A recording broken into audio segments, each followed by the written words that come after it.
The cave you fear to enter holds the treasure that you seek. Joseph Campbell. This is part of my memoir, Maha Unshackled. If you're just joining, you might want to start from the beginning. The first three chapters are already live. Introduction, number one, Karmic Seed, number two, The Diplomat, and number three, Stockholm Syndrome. My introduction to womanhood, sensuality, and sex was the following. My mother told my sister and I that if anybody touches you down there, you'll die. Men will try to touch you, but you need to guard it with your life. Even if they touch it just a little bit, you'll get sick and it will get infected with a deadly disease that will end up killing you. Unless it's your husband, then that's okay. That's all I knew about the male-female sexual dynamic. I carried that belief system with me throughout most of my adult life. Men equal danger, equal death. I hit puberty in Riyadh and had to figure out the whole womanhood thing on my own. Do you wear a bra yet? My sixth grade classmate asked me. No, I don't, I responded. Let me see your boobs, she giggles. I pull the neck opening of my shirt, and she takes a peek. Whoa, those are gigantic. You have big boobs, she says. Really? I do? I feel puzzled. Can I see yours? She pulled her shirt down and I took a peek. It gave me a clear sense of reference. Apparently, I do have big boobs. I felt embarrassed and crossed my arms across my chest and rounded my shoulders. A teacher opens the door to our classroom and asks us all to form a line and to walk down to the clinic for a health evaluation. As we walked down, I waited for my turn. I heard my name being called. I was instructed to sit on a chair in front of the school nurse. She had a clipboard and a pen in front of her. She asked me, "Did you get yours yet?" Although it had never been discussed at home or at school, I intuitively knew what she was talking about. No, I haven't, I responded with my gaze down to the floor, a flushed face, and a very weak tone of voice. Expect to get it very soon. Do you know what to do? She asked in a very cold tone. Yes, I do. I lied. I remember asking my father why he bought those weird, thin looking diapers. He said, Ask your mother. When I asked her, she said, You'll understand when you get older. As my curiosity continued to build, I unwrapped one of those weird thin diapers that I found thrown in our family bathroom trash to see what's in it, and saw the blood. It was scary. Does it hurt? I wondered. A year earlier, my older sister Maysoon was peeing with the bathroom door open. She was sitting on the toilet with her underwear wrapped around her calves. She was talking to me about something, I don't remember what it was, but we were engaged in a conversation, and she looked at my eyes, frozen as I was staring down her panties. They were bloody, and I couldn't stop staring. She glances down at her underwear and is completely thrown off guard. She yells at me, "What the hell are you looking at?" and slams the bathroom door in my face. We never spoke about it ever since. A year later, I woke up with a sharp pain in my stomach. I rushed to the bathroom, and as I pulled my underwear down, I saw the blood. I frantically washed my underwear in the sink, making sure that all the spots were completely gone. I opened the bathroom medicine cabinet and grabbed one of my sister's Always pads. I held it with one hand up to my groin as I stuck my head out of the bathroom door. I looked both ways and quickly walked to my closet to grab a fresh new underwear. I peeled the back adhesive cover from the pad and stuck it on my underwear. I pulled the underwear up. It felt so thick and it made a sound when I walked. It reminded me of how I could find out where my baby sister Manal was in the house from the sound that her diaper was making when she walked. I didn't tell anyone, not even my closest friends. I started to wear Maysoon's bra, and life simply went on. I started to develop crushes on TV characters. I was obsessed with Uncle Jesse from Full House. Michael J. Fox was also a big crush of mine. But even these innocent and very natural feelings that I was developing were wrapped in deep shame and fear, like there was something fundamentally wrong with me. It was dirty, and I was a bad girl for feeling these attractions to young boys. I could not share what was going on inside of me with anyone. It felt dangerous. It was lonely. I carried this shame way into my adult life. Every male interaction I had, whether it be a professional dynamic, a friendship dynamic, or romantic dynamic, it was danger, danger, danger. Be on the lookout and protect yourself, or they will kill you. It's no wonder I struggled with my femininity and developing healthy relationships. Every time I sense a man's attraction towards me, my guard goes up, and I subconsciously block them out immediately. I feel threatened, and I have this need to protect myself from this predator trying to kill me. I never knew how to deal with men being attracted to me. As women, men are always chasing us and flirting with us. I'm well aware that there are men who do take advantage of their power position, and women, including myself, have suffered tremendously throughout the times due to the dominant patriarchy. But it doesn't mean that all men are evil and want to destroy us. It's simply nature. Men are naturally drawn to women, and so are women drawn to men. That's the nature of procreation and how our species continued to evolve. I like men and have known many incredible men throughout my life who went out of their way to help me succeed in life with no personal agenda whatsoever. My heart aches for a healthy, loving, romantic relationship, and I know that it is available to me.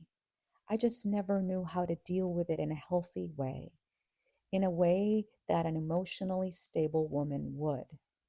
I always wanted to be confident, sassy, divine, feminine. So I would study women that inspired me through movie characters or books that I would read.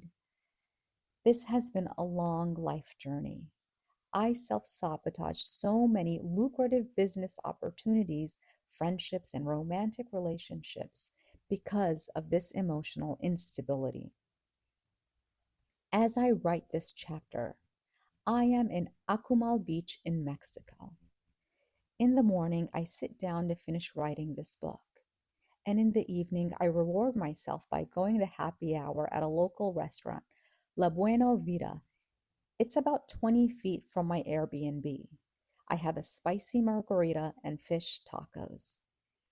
The first time I was there, the waiter handed me a check and I paid my bill, all while trying to do the currency conversion in my head. He then leaned over. He said, "Is this it? You only tipped 5%, lady." I apologized and felt embarrassed, and I said, "Oh, I'm sorry. I'm trying to figure out the currency conversion rate here. Let me see if I can find something else in my wallet." As I open my wallet, he flashes a flashlight into my wallet as he hovers over my shoulder, and he intrusively tells me, "Yes, yes, this one, pull this bill out." I pulled it out and I gave it to him, smiling, thinking to myself, "Geez, man." As I walk in La Buena Vida the next day, the same waiter greets me. "Hello, Maha." He comes to my table to take my order and he casually sits on the chair next to me. "I can feel it coming," he says. "Do you know that you are a very beautiful woman, Maha?" I smiled and I told him, I don't know what's wrong with you guys here in Mexico. I'm just a nice person. I practice love and kindness. I'm a yoga instructor, and you confuse that with flirting. He laughed and felt so embarrassed and said, "Yes, yes, yes, you are very nice, Maha," and walked away as fast as he could.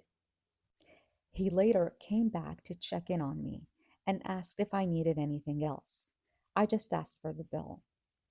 As he returned with the bill in his hand, he then crouched down next to me and said, "You know, Maha, I understand what you say. I am kind too, and have a little boy at home that I want to take care of. I'm not from here, and I traveled a lot trying to make a living. People misunderstand my kindness with weakness. They say people who teach yoga have positive energy, and I can feel you are a good person, Maha." I smiled and gave him the money that I had just gotten paid for a yoga class that I taught just before I stopped at La Buena Vida for a bite. I told him, "This is what I was paid for my yoga class, and I will give it all to you. This is an exchange of energy." I put almost twice the amount that was on the bill in the restaurant check folder, and he took it and never even opened it to check how much I put in there. To me, this was a breakthrough moment. The old me would have felt extremely threatened by his flirting, which is a form of an underlying expression of fear. I would have blocked him off, asked for the bill, and left, and probably never stepped foot in La Buena Vida ever again. My traumatized brain would probably even go as far as to leave the entire country of Mexico and never come back. This is the power of fear when it takes over your life. Fear blocks out the humanity we can otherwise see in others. It blocks out human connection. If I dismissed this man due to my own fear, we would never had this authentic conversation. He would never have opened up to me and told me about his son and his own struggles in life. When you choose love over fear, that is where the magic happens. I'm aware that this is a complicated topic. Did he see a woman by herself and was he testing how far he can go? Yes. Is it okay? There's a fine line between flirting and being abrasive. It is the chase of cat and mouse. But I have cultivated enough power from within that I'm not easily thrown off balance. I tapped into my own divine feminine intuition, and I held my space and set healthy boundaries, and he respected them. But what if it was a younger girl, more innocent woman? The mother wound. My grandmother's childhood was stolen from her when she was 9 years old. She was married and didn't even hit puberty until after she had her first newborn. Then her husband died. She was scared, a young widowed mother, heartbroken and lost. She then married a monster of a man at least 30 years older than her, who beat her up and raped her regularly. He was cheap and heartless. He was married to 11 other wives and treated them all like slaves. My voiceless, soft grandmother never played like kids do and never found joy in life. She was suppressed all her life, trying to survive, avoid getting noticed, making herself small and invisible and able to get by in life. My mother got married young as well, at age 11, as they all did back then. She was raped by her husband too, because she didn't want to have sex with him. She was terrified. She didn't even recognize that it was considered rape. He used to tie her up against the bed so he could consummate the marriage. She resisted and eventually got a divorce by the age of 12. It wasn't until later in life, as we were all watching American courtroom drama about a woman whose husband raped her. Because the media is censored in the Middle East, we didn't see any scenes. It was just the courtroom trial. And from the description, I hear my mom say out loud, "Yes, yes, that's exactly what happened to me. He tied me up and raped me.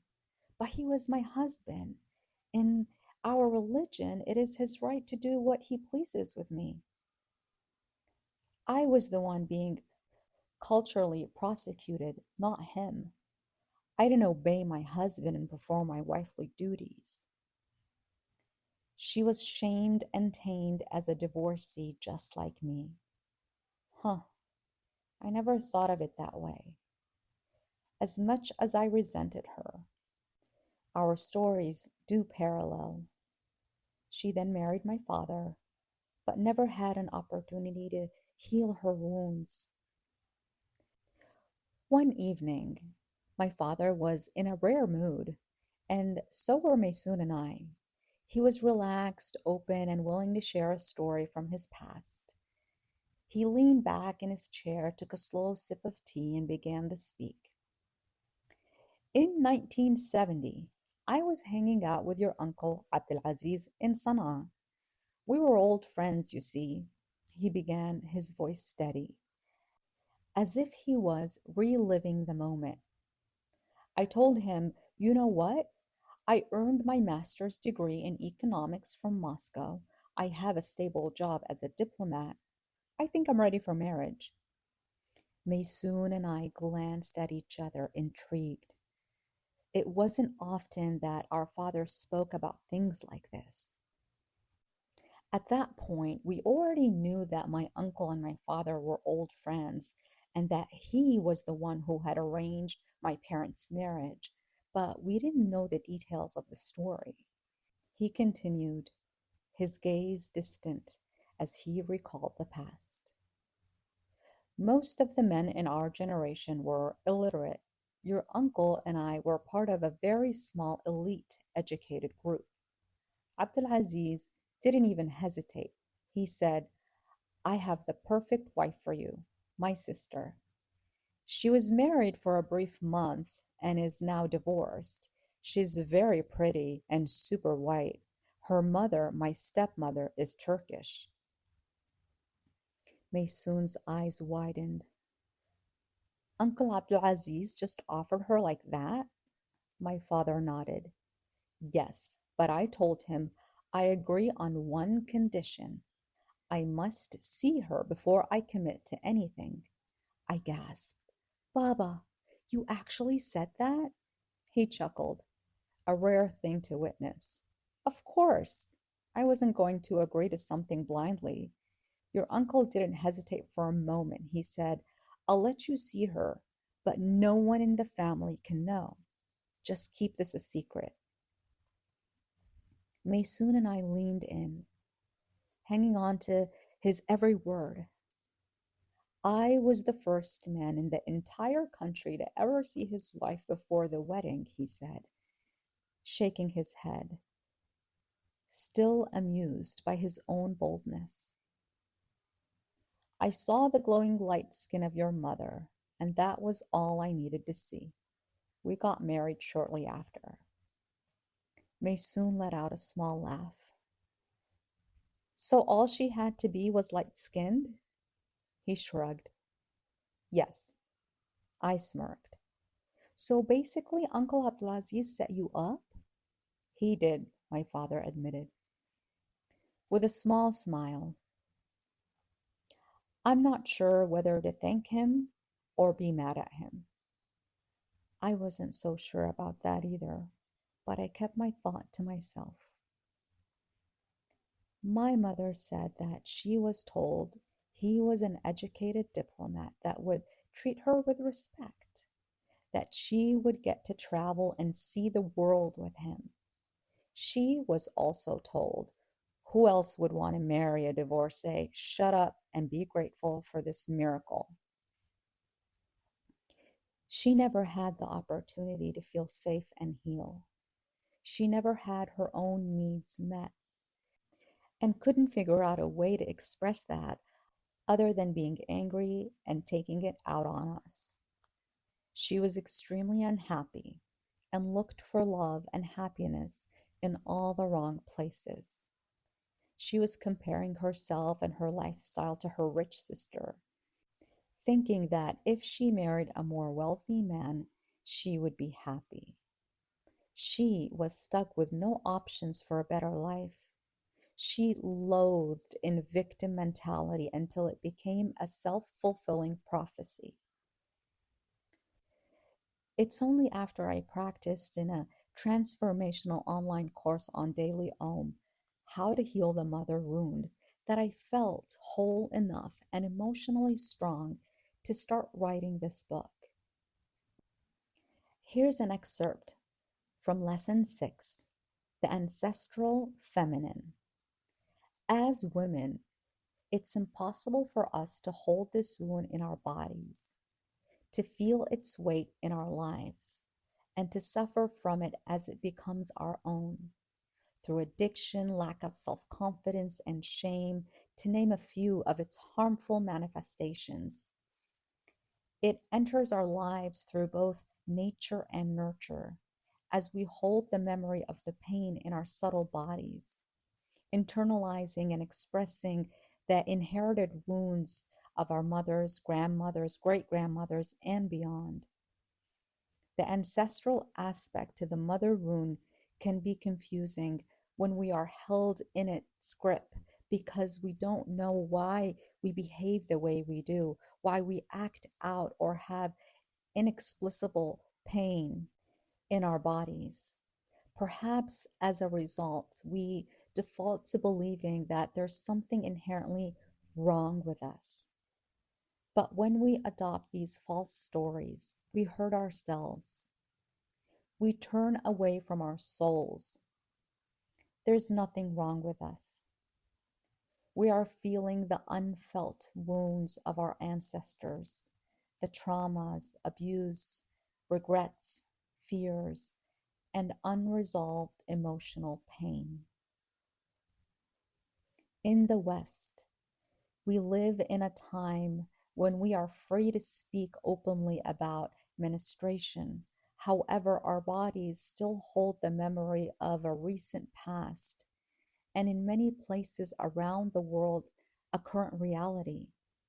When menstruation was stigmatized, when women were told that they were dirty because of their blood and exiled from their communities during their cycles, our bodies remember the shame we were made to feel for our sacred life-giving cycles, for our very femininity.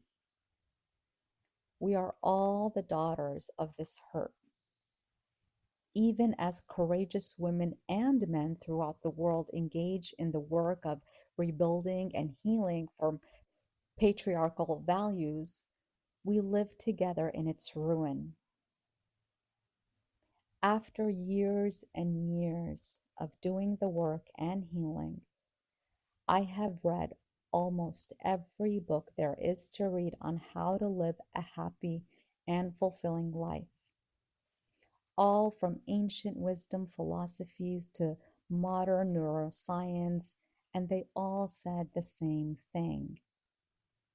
It's only through love, benevolence, and forgiveness that we can heal.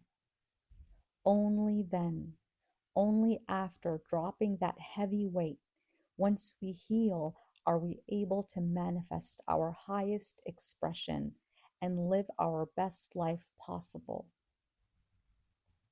Doing the work is not easy. Confronting your fear is not easy.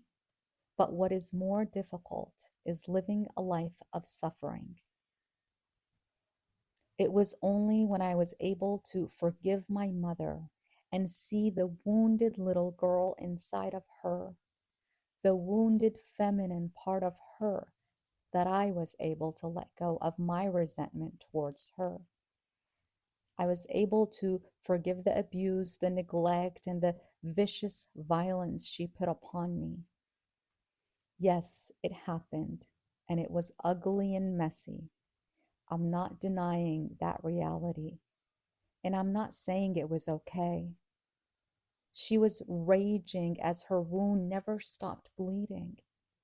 It must have been very painful on her, too. It's true that hurt people hurt people. She didn't have options like I do. She didn't move to America and go to graduate school and have access to books, knowledge, yoga, wisdom, and a loving community that supports her. She did not stop the bleeding. She never healed. She did the best with what she had, and I genuinely hope that one day she finally finds peace. Dr. Wayne Dyer said that one of his lessons to live by is there are no justified resentments. He said, no matter what anybody says to you, no matter what kind of anger comes towards you, or how much hate you may have encountered showing up in your life, there are no justified resentments.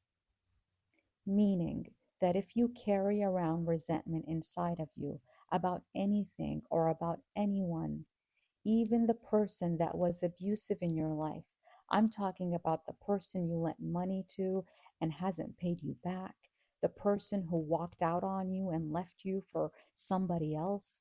I'm talking about all the things that you have justified in your heart and in your life that you have the absolute right to be resentful about. And I'm suggesting to you that those resentments will always ending up harming you and creating in you a sense of despair. No one ever dies from a snake bite. A snake bite will never kill you. You cannot be unbitten once you are bitten. Once you're bitten, you're bitten. But it's the venom that continues to pour through your system after the bite that will end up destroying you. Most people fear taking accountability for their own happiness. It's easier to blame others for why they feel the way they feel. The government, the company that employs them, their coworkers, parents, kids, friends, or neighbors. I truly believe that happiness is not a place, event, thing, person, job title, bank account, or business. It is a decision that you make, an intention that you set for yourself, that you then must nourish and hold dearly every single day. This was an excerpt from my upcoming memoir. Stay tuned for more. P.S. My memoir is complete and has been sitting on my laptop for months now, staring at me like, now what? If you know a publisher or can slip it to Oprah or Reese Witherspoon, I will owe you yoga classes for life. Please subscribe to receive the next chapter.